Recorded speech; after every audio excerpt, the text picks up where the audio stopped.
It Happened on the Job, the podcast for relatable conversations with contractors. Sponsored by Goodman Insurance.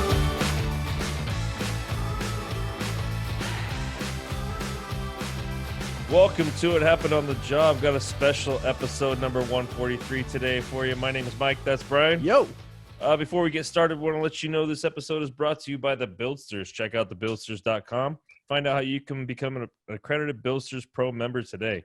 You'll instantly become a part of a network of the best suppliers, manufacturers, and contractors in the industry, where you'll have the ability to showcase your work to thousands of qualified buyers. Stop paying for leads that don't convert and become a Buildsters Pro member today. Welcome, Pete Grant, CEO and founder at Safesite. How you doing, sir? What's up, Pete?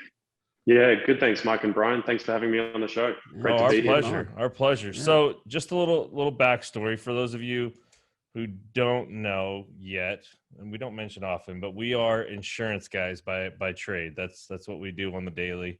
Talking to the contractors and the people in the space is the fun part of what we get to do. But on that, Pete and his team have a really good fun new product that strong product. That we've started using.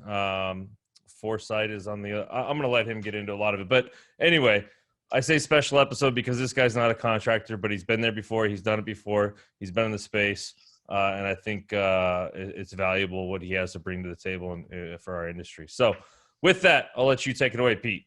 Give us your story. How did you get into this? Yeah, thanks, Mike.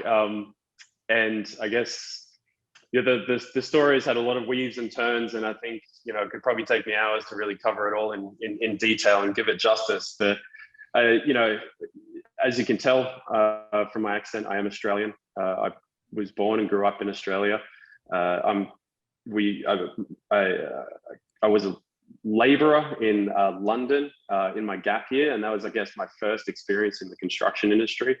It was freezing cold. I worked in the snow, cleaning off bricks for, I think it was for a church that they were renovating. And I had a foreman there saying, clean that brick, don't clean that brick, clean that brick.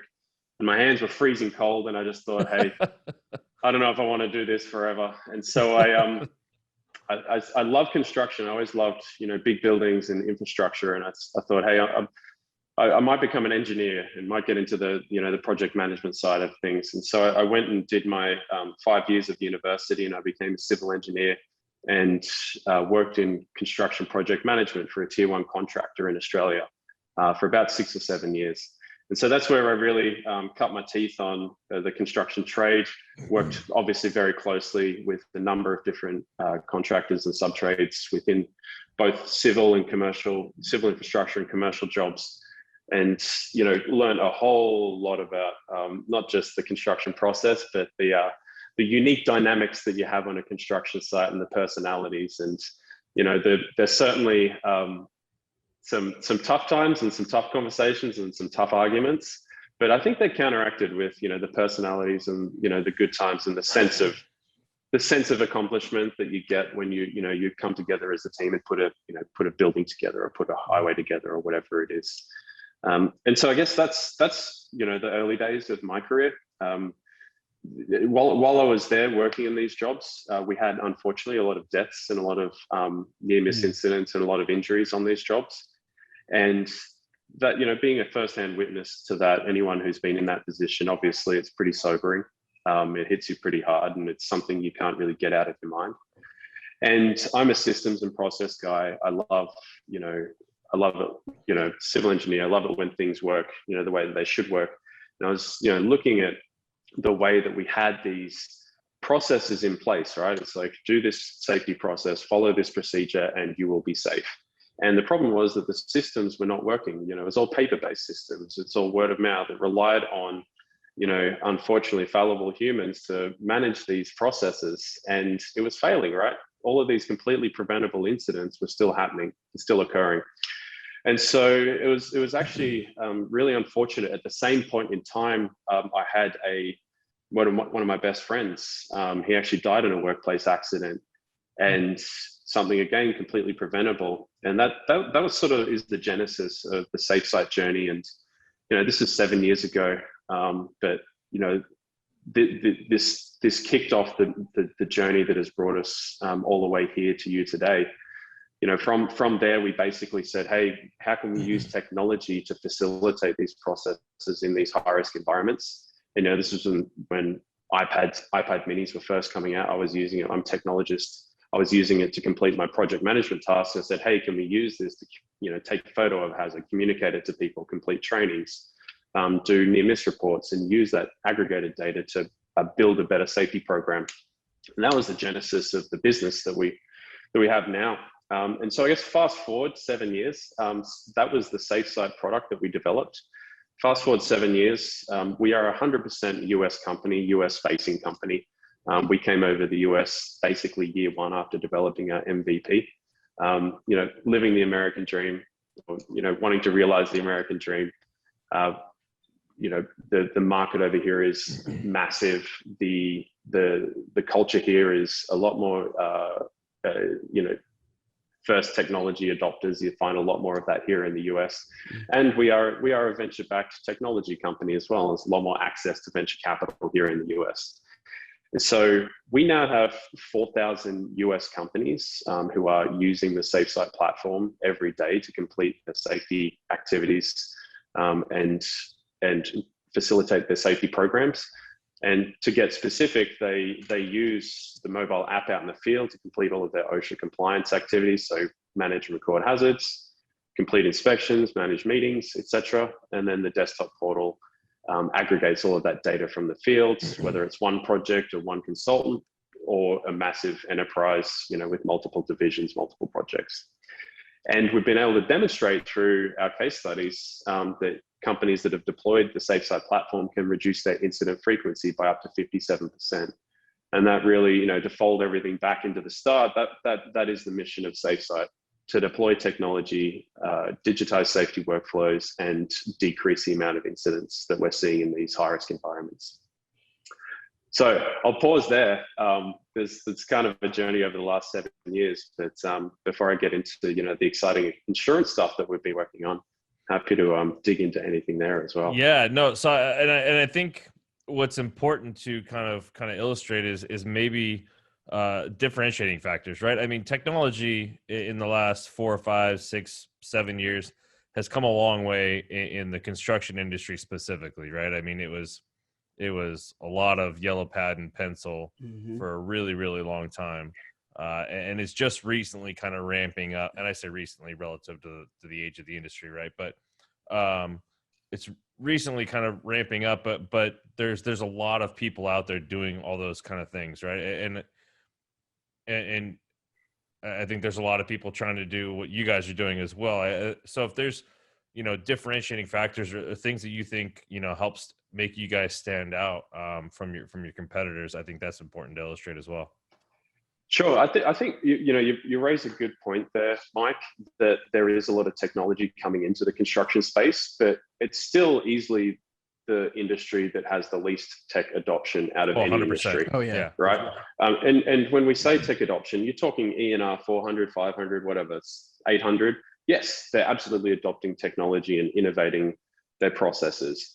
But when you look at the mid-market, or when you look at, small businesses, there's relatively small adoption of technology. They're still building houses the way that they did in the 60s.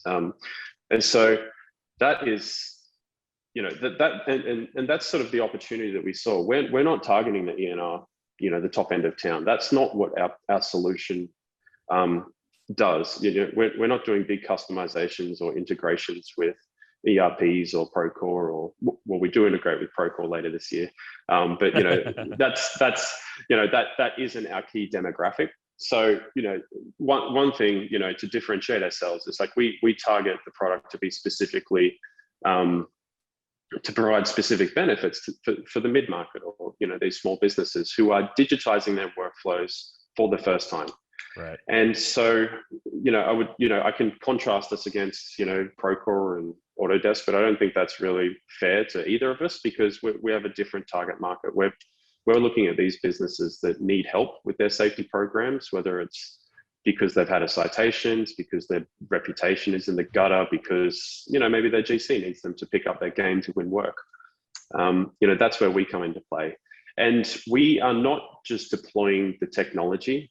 We call ourselves Safesite Solutions. We provide solutions for safety. And so we first and foremost, we have the app that's free to download. And 90% of our customers use the free tier of our software. We're not here to make money off every single customer. It's not what we're here for. We're here to help. It's not part of our mission. We're here to help companies digitize safety, right? And so 90% of our customers use the free application that we have, and they get a lot of benefit out of it. They can get in there and complete a full safety program for a small to medium-sized company at no cost. So that's, I guess, one big benefit or differentiator that we have. And most of our customers find that our inspection module and our meetings module are just super, super useful, because not only do we allow companies to go in there and build their own safety forms, custom build and customize their own safety forms that then get distributed to their teams and scheduled. But we also have a library of over 1,000 templates, meeting and inspection templates in English and Spanish, and some in French, that companies can go in, and they're all, there's a lot of OSHA compliant inspections and templates there that companies can go in there and take and use and adopt and modify and distribute to their own teams. So there's a lot of use that they get there. And then I guess the other component that we tack on in terms of a differentiator is we have a sister company within our corporation that if companies show that they are proactive when it comes to safety, that they adopt and deploy Safesite, that we can then we produce the Safesite score, which is a single number, a single letter that basically gives a grading of the health of the safety program that is in operation in that company. And based off that grading, they can then get credits or discounts on their workers' compensation policy with Foresight, which is our sister company, which is a carrier that we launched last year and is now underwriting in 8 states in the Southwest. And we expect it to be national, within 12 months' time. Yeah, and I think that was, and I'm glad you brought that up. I was kind of leading you down that road, but I'm glad you brought it up from the differentiation factor, just being accessible and easy to use for some of those smaller and middle market companies, right? I mean, some of those big tech companies and those big tech platforms make a lot of sense and they do a lot of good, but they're just not affordable and they don't make sense when you've got 6 guys in the field and you're doing $1.5 million a year in revenue, right? It just doesn't make sense. So I'm glad you brought up, because I see the same thing, right? This is something that's very easy to use and very useful from 3 employees all the way up to even a few hundred employees, right? I mean, it's very versatile in that fact. Yeah, absolutely. We put a lot of time and energy into making the system approachable and intuitive and easy to use. I mean, if you think about your average technology competency of users out in the field, you throw something like a Procore at them or an Autodesk, which has got like buttons up the wazoo, it's got menus on menus and submenus. It's a nightmare for these guys and girls out there. So we spend a lot of time making sure that we use big bright buttons. When you load up the app, it's really easy to see what you as an individual have to do for the day. And then, obviously we guide people through that. And it's really easy to see how you're progressing through your safety activities. Yeah. And obviously management can, set expectations and then see that activity in real time. And then OSHA shows up, knocks on the door and says, hey, show me your hazard communication process in action. Just boom, one click, and it spits out a PDF. OSHA doesn't even need to go out on site or see anything else. We've had a number of those instances where customers have been very happy with that workflow. That's awesome. So speak to that more a little bit, because I think that's important for people to understand. It's obviously we haven't been working with you guys for a long time, and I'll be completely honest with you. When I first, the work comp pricing comes in, right, and like, hey, well, this is competitive. Like, we actually have to bring this to one of our clients, right? Like, this is a kind of our first deal. I thought to myself, they're going to hate this, right? Like, this is going to be more time and energy than they want to spend. Contractors don't like dealing with this kind of stuff. And much to my surprise, literally minute 1, they were blown away and were jumping on board. But part of the I guess one of the hurdles that we had to get over is that score, right? So people think score and they think safety and they think, oh, maybe we don't have a lot of control over that. So kind of speak to how that score works relative to the work comp pricing and all those other things, because it doesn't necessarily mean you have to have no incidents, right? To have a high score. And that's what I think people need to understand. Yeah, I think it's a really good point, and there's obviously not a lot of nuance in how we run the score, but we try and make it really simple for companies, and it really starts with, we pair every company that comes onto a Foresight policy with a safety success manager, and they work with the company to build out a safety success plan for the year. We look at the loss history, we look at the claims for that particular class code. We also look at what the company goals are for the year, whether it's, I want to get my RIR down to this rate, or I want to engage this amount of people in my safety program. Whatever it is, we bake it into the plan. And then we take that plan and we embed it into the Safesite system. So that practically means that, hey, I want all of my foremen to complete 1 inspection a week, 1 meeting a month, and probably do 3 safety observations a week. And it's a bespoke process, because some companies are going to be more adaptable and adept to that, and some other companies are going to take a bit longer to wean into that. And so we take that into account in the success plan, and then once it's built into the Safesite technology, as I said, it's really easy to see for each individual what they need to do to comply with the success plan. And so the simplest way to put it is the better that a company and all of its employees meet what's being prescribed and set forth in the success plan, the higher their score is going to be. And so the Safesite score takes into account about 60 data points across all of the safety program in operation, and we pass it through 4 different key, markers within our machine learning algorithm. And so they are compliance. Is the company compliant? Are they meeting minimum compliance for the work that they're doing? 2, are they displaying best practice, or are they going above and beyond compliance? 3, is there engagement? It's no point having a team of 40 employees and then having 1 person doing all of the safety activities. The more people that you get, the more employees that you get engaged through the mobile app in the safety program, the better your score will be. But we're not expecting companies to roll out to all 40 employees from month 1.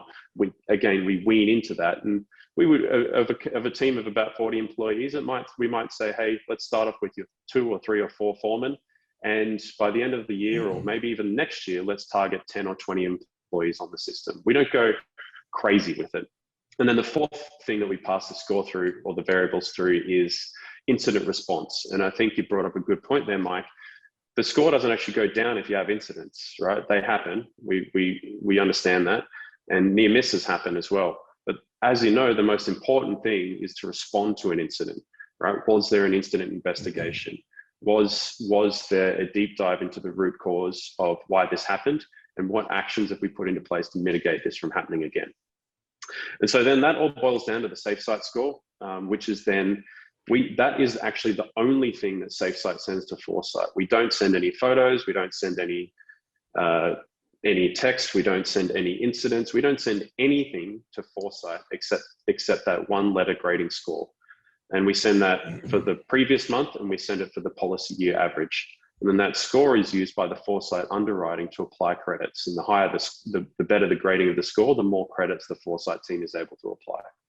That's where I think what you guys are doing is great especially for the construction industry, right? I mean, and especially in California, California, the system is built against employers, right? From the work comp standpoint, it's very easy to be caught in a situation, where you're paying for, or not you, but your work comp carrier is paying for claims that may or may not have any sort of validity to them. And we hear that on the daily, right? From contractors. You look at their loss history and it's, oh, well, that one's fraud and that one's fraud. Everything's fraud, right? And that's kind of the way that they feel that they're kind of being screwed, and it's built against them. So this is an opportunity for them to better their premiums and control their premiums where that's irrelevant, right? I mean, that part of it is taken out of the equation. And naturally, like you said, if you're following all these steps, then hopefully you're not getting to that point. But and that's obviously, the premise of how you guys built your system. But this from day one helps them control that without having to, wait that 3-year period for that fraud claim to fall off their experience moderating. Yeah, that's absolutely right. I think one thing that I don't like is the way that the XMod is calculated. I don't think that's a very good representation of a company's safety program in action. Oh, not at all. Yeah. Right. I mean, all it does is compare you to somebody else who's in the same broken system. Yeah, right. And there could be that fraud claim. There could be that whatever happened 2 years ago, and you still, the business owner is still paying for it. It's like, It must be so frustrating. And so we understand that, we hear that, we've heard that. And so that's why we think there is a better way to manage, to appraise a company's safety program and their potential for loss. And that is the Safesite score. And so you're dead right. Like, obviously, apples for apples, if we can assume there's going to be the same amount of fraud, but you've got a company that is engaged in Safesite and the company that is not engaged in Safesite, we don't know anything else about the company that's not engaged in Safesite. They've got an XMod score and they've got these claims. We don't really know anything about them. And from an underwriting point of view, we can't apply credits or discounts. Yeah. We're just going to write them at market rate. But then you have the Safesite score, and then you have the Safesite team working with policyholders to not only obviously improve the safety program, but on the back end, we're doing a lot of work in claims processing and claims managing and return to work. We're obviously trying to eliminate the incidents in the first place, but then drive down the overall costs of claims once an incident does occur. Yeah. So if you could maybe take a little, were you going to say something? I was going to say maybe if you could walk us through kind of the ease of use, and that's exactly where I was going to go. I feel like some of the things that a lot of, at least contractors that I talk to on a daily basis, the concern is time and what's that going to cost to them and all this. Now they have another thing that they have to deal with. But I know that there is response to that. I've seen the product already. So if you could walk us through just ease of use, how it's used, and overall time, I guess a lot of these objections that you're probably already facing on a daily basis. Yeah, absolutely. Can I share my screen? Will that work? Yeah, of course. Oh, no, I'm not allowed to. You enable it? Oh, yeah, we might have to. That's okay.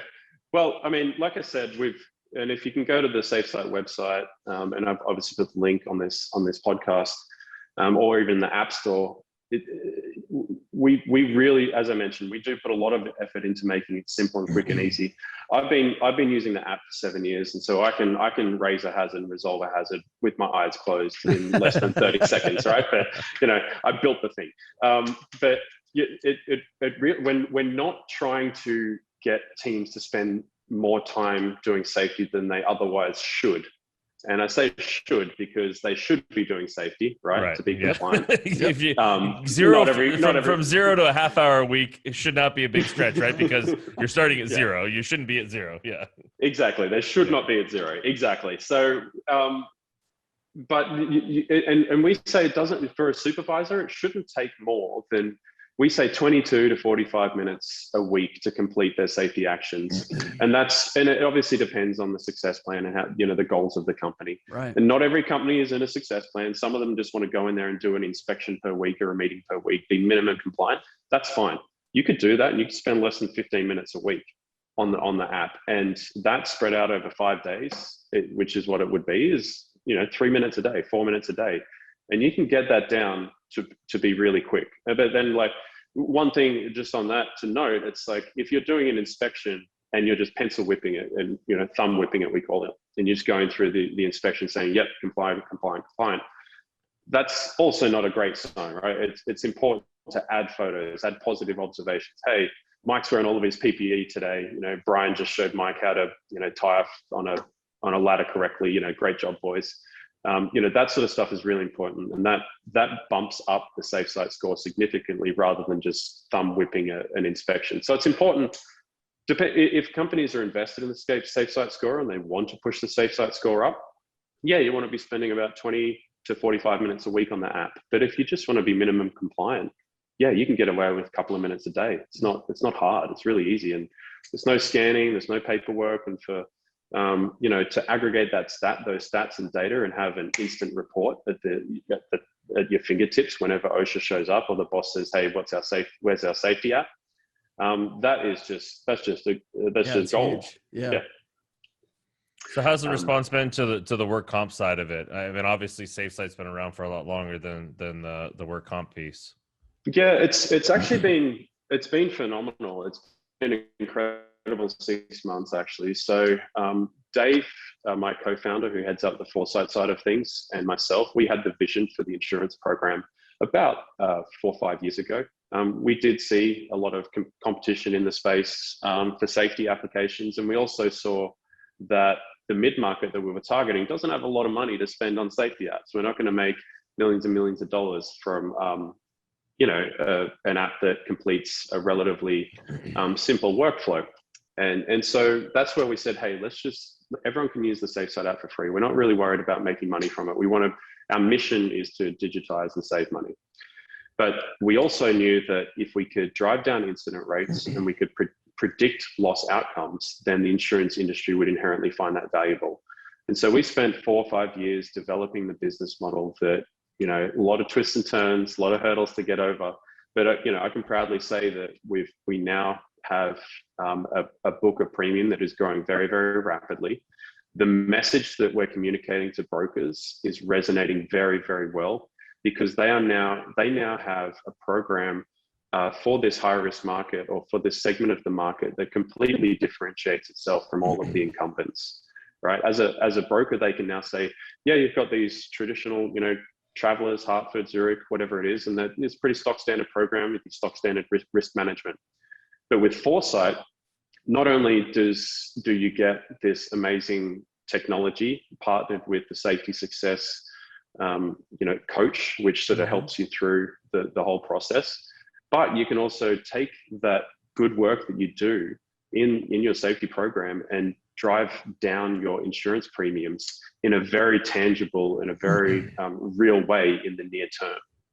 So it's really, the message is resonating, and it's obviously a big relief for us to see, that what we anticipated and predicted that the industry would need is actually, it's sitting really well, and we are experiencing a lot of massive growth on our side of things. So really happy about that. Very cool.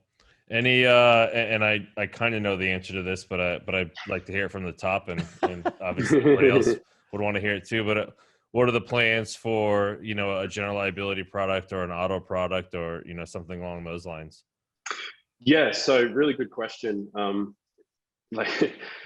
It was a lot to stand up workers' comp insurance, and particularly not to get too much into the weeds on how the business works, but we are taking risks. This is a very complex program and thing to set up. But as we talk to brokers, they're saying, hey, I really love this work comp program, but I need I've already bundled it with a GL or commercial property or auto with this other carrier. Can you do that? We heard this over and over again. Can you do it? Can you do it? And so, I can say right now that Foresight has launched property insurance, or has launched commercial property insurance this month, if not already. I might have jumped the gun there. Maybe we have to hold the release of the podcast. I was going to say, this won't post for another week, so next week. Hopefully you get another week. Yeah, I was going to say, Dave's calling me already.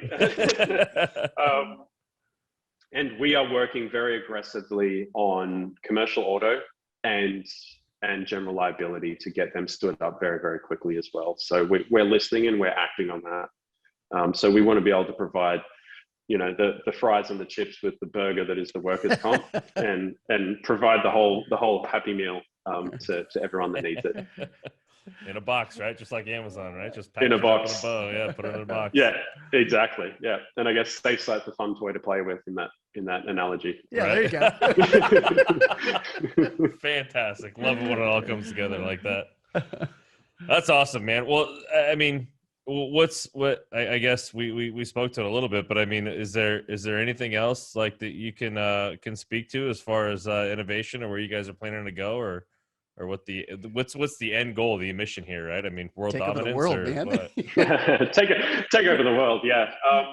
Look, I think now that the business model is launched and it's resonating really well, it's really important that we we're obviously scaling into it, and we want to build out our team and our competency to continue to serve our customers and our future customers in a way that meets both their needs and our needs, right? If we pull this off, and we are, but if we can continue to pull it off, it's a win for brokers. It's a win for, the insured. It's a win for, Foresight. It's a win for Safesite. There's no losers in this situation if we can get people engaged in safety through technology and drive down losses, right? It's an incredible win-win-win scenario. And that makes me happy getting up and going to work every day, knowing that we're changing the world for good, and we're making, we're saving lives, and we're making businesses sustainable. And so it's really important that we focus on, continuing to deliver that, throughout the rest of the year as we scale into these new states and territories and into these new lines of insurance. But, looking out beyond that, obviously, we are a technology focus. We are an insure tech. We are investing a lot into technology. And so and Safesite is the risk management arm of, the relationship, obviously. So I do a lot of work with my technology team, and we have done a lot of work in, business development with a lot of the IoT and wearable and sensor companies that are out there. I think in the middle market, we're still getting people to go from pen and paper to using an app, let alone strapping sensors all over their body and having, cameras all throughout their establishments, right? That's a big stretch for a lot of these companies. And I think, the big brother concern is there. But in this framework where we have, engage in safety, get dollars, and, it's tangible and it's real, we anticipate that, with certain customers and in certain risk profiles and in certain workflows, we can say, hey, if you put this ergonomic belt on these particular workers that are highly prone to ergonomic risk, then we can go from an A in the Safesite score to an A+, and dial up the discounts even more, assuming they're engaged. So that's as a platform, Safesite is built to be able to ingest data from third parties deliberately and use our app and our workflows to be able to jive with them, and then also impact on the Safesite score. So I guess that's, from a technology point, that's where we're going. We obviously, are listening very closely to our early broker partners, to our early customers about what they're saying, how we can improve the product that we're providing. And we are a startup company, or we are a tech company. We are very agile. We respond very quickly to customer feedback, and we can turn on a dime. We won't be able to do that forever as we grow. Our team's grown from 30 to about 60, and it'll probably triple in the next year. Jeez, that's awesome. And yeah, it's great. It's exciting, but with that comes the ability to lose some of that agility. So I'm very laser focused on making sure that we're building both the product and the company in the right way that is going to service this underserved segment of the market into the future. Very cool. Well, I just want to make sure we get it clear and on camera before we let you go that because we're doing this for you, we have exclusive rights to California. Is that right? Is that how this is supposed to work? Is that what I agreed to? That's Dave on the phone again. Yeah. That was the tiny print when you accepted the invitation. Wow. No, I mean, I think, and we actually just sat through a training with the rest of our office a few days ago, and it seems like, and we could, like I said, we could pick one sector and kind of go after it. And I think you guys could do a great job, and I think it's an awesome product, and I'm glad we're doing this, right, being able to kind of get it out there to more people pretty quickly, just so they kind of understand how it works. Yeah, like I said, we want to listen and work with the industry as much as possible. We're very responsive to it, and get our name out there, both from the Safesite side. We are upselling, or we are promoting, the Foresight business, and we're saying, hey, you're on Safesite, you got a great score, talk to your broker about it. And so, we also see brokers, as you said, not that we're providing exclusives in any state at the moment or any territories, but it's like, yeah, brokers are saying this is a great program. We want to be a part of it, and let's work together. And so there's obviously solutions where we can get ahead of some renewals and say to a brokerage, hey, we can deploy Safesite to all of your companies, and get them on the front foot with the Safesite score. So when it does come to renewal, they're already there. It's in the bag for yourselves. Yeah. Very cool, man. Awesome. Well, obviously, if there's anything else you need to get out there, obviously the floor is yours, but make sure we let people know where to find you guys and how to get a hold of you and how to get the app too. Yeah. Well, I mean, first of all, call us. Right? Talk to your broker. Yeah. Broker Brian, broker Mike. Not your broker, us. Talk to us. Sorry. Yeah. Our exclusive broker in California. You heard it here for the first. duration of this podcast. Yeah, right. There you go. I'll take that. Right. But how do people get a hold of you? Like I said, if there's anything else that you want to get out there, obviously, please do. Yeah, sure. So we are going national with the Foresight insurance. So just because you're not in the Southwest, make sure that you can get investigate it, ask your broker about it. The more that Foresight hears from brokers in other territories, the more that we're going to be steered in that direction. Obviously, you can find out more about Foresight by going to getforesight.com. And obviously the Safesite app, you can get in there and download it and use it for free today. So go to safesitehq.com and like we said, at a minimum, facilitate your safety compliance. But in future, you'll be able to get discounts on your workers' comp premiums through your amazing broker. Whether it's Goodman Insurance or other. So certainly go check it out. And we love feedback. We've got a very responsive team. We do engage with every customer that comes onto the platform, and we'd love to hear feedback about what you would like to see, whether it's in safety or in your insurance products. Very cool, Pete, man. Yeah. We appreciate the time. It's been fun. I think you guys are doing some great things and look forward to continuing to work with you guys in the future. Yeah. Thanks, Mike and Brian. And looking forward to coming back here in a year's time and giving you the updates. Perfect. Yeah, sounds good, man. We'll put it on the books. All right, Pete. Done. Have a good one, man. Thanks so much. Stay safe out there. Thanks, gents. Have a good one. And we're out. Hey, thanks for listening. And if you've made it this far, go ahead and give us a like or 5 stars or whatever means you like us. Make sure to subscribe so you don't miss our next episode. And check out our website for more video content and extras. While you're there, shoot us a message if you want to be a guest. We'd love to have you on. Thanks again, and we'll see you next time.